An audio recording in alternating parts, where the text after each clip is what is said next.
حرف شمار کریں گے، اس کو الف شمار کریں گے اور اس کو ہم ایسے لکھیں گے موسیٰ، درمیان میں الف آئے گا۔ اسی طرح کھڑے زیر کے معاملے میں بھی یہی ہم نے کرنا ہے کہ وہ ایک الف شمار ہوگا اور اس کو الف تختی کے اندر اس کو الف ہی لکھنا ہے ہم نے، یعنی ایک حرف بڑھا دینا ہے۔ اگلا نقطہ ہمارے پاس ہے نون تنوین، یعنی وہ نون جو دو زبر زیر یا پیش کے ساتھ ظاہر کی جاتی ہے، جیسے لفظ ہے مثلاً، تو اس میں مثلاً لام کے اوپر دو زبر ہیں، ٹھیک ہے، لیکن جب ہم نے تختی کرنی ہے تو ہم اس کو یوں لکھیں گے مثلاً، جیسا پڑھنے میں ہمیں محسوس ہوگا ویسا ہی ہم اس کو لکھیں گے، لام اور نون سے ہی ظاہر کریں گے، کیونکہ پڑھنے میں تو ہمیں مثلاً ہی لگ رہا ہے، میم سے لام اور نون، لیکن لکھنے میں ہم اس کو مثلاً لکھیں گے، لیکن تختی میں جب ہم نے اس کو مثلاً کو شمار کرنا ہے تو ہم اس کو یوں لکھیں گے مثلاً۔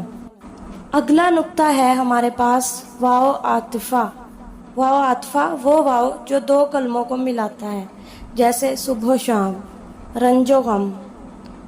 دیر و حرم، ٹھیک ہے۔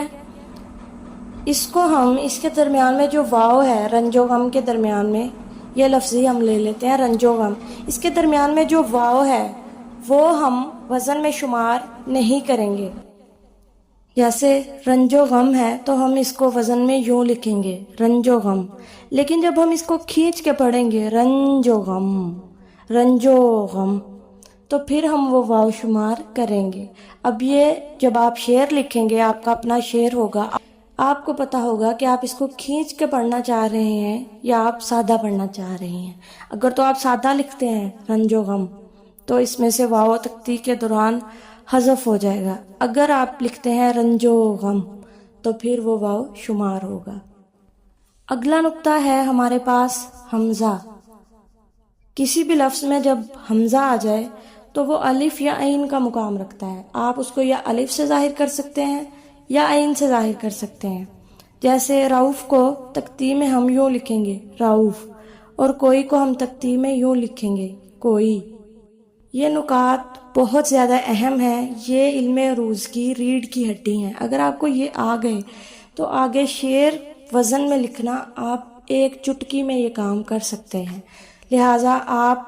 چاہیں تو اسے آسان کر کے اپنی کاپی پہ لکھ لیں اور اس کو روزانہ یاد کرتے رہیں، زیادہ مشکل نہیں ہے، بس سمجھنے کا کام ہے۔ تو اگر آپ کو اچھے سے اس کی سمجھ آ جاتی ہے تو آپ یہ کام بآسانی کر سکتے ہیں۔ آپ روزانہ اس کو یاد کریں، صبح شام اس کو دیکھیں تو آپ آسانی سے اپنے شعروں کی تختی خود کر سکتے ہیں، آپ کو کسی استاد کی ضرورت نہیں پڑے گی۔ اگلا نقطہ ہمارے پاس ہے اضافت، علامت اضافت، یعنی زیر کو جب کھینچ کر پڑھا جائے تو اسے ایک حرف شمار کیا جائے گا، جیسے تیغ جفا کو تیغ جفا شمار کریں گے۔ اگر کھینچ کر نہ پڑھا جائے تو جس حرف کے نیچے یہ اضافت یعنی زیر ہو اسے تختی میں ایک متحرک حرف شمار کریں گے، مثلا حال دل کو حال دل ہی شمار کریں گے، یعنی کہ حال جب لفظ ہے اس لام کے نیچے زیر ہے تو اس کو ہم متحرک حرف شمار کر لیں گے، لیکن جب ہم اس کو کھینچ کے پڑھیں گے حال دل تو پھر ہم اس کو جو ہے وہ ایک حرف شمار کریں گے، اس کے ساتھ بڑی یہ لگا دیں گے حال۔ یہاں پر ہمارے تختی کے اصول ختم ہوتے ہیں۔ میں نے پہلے بھی بتایا تھا کہ نون غنہ دو چشمی ہے، ان کو ہم وزن میں شمار نہیں کرتے، تو لہٰذا جہاں بھی یہ حروف آئیں تو ہم ان کو وزن میں شمار نہیں کریں گے۔ تختی کا کام ہمارا یہاں پہ ختم ہوا۔ اگلا سبق انشاءاللہ ہمارا آخری سبق ہوگا، لہٰذا آپ سے درخواست ہے کہ اس سبق کو انتہائی اچھے طریقے سے پڑھیں، سمجھیں، بار بار ویڈیو کو دیکھیں، اگر نہیں سمجھ آتا تو کومنٹ سیکشن میں آپ پوچھ سکتے ہیں۔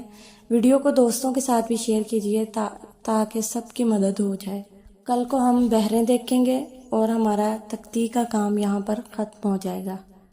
چینل کو سبسکرائب ضرور کریں تاکہ آئندہ آنے والی ایسی تمام ویڈیوز سے آپ کو آگاہی ملتی رہے۔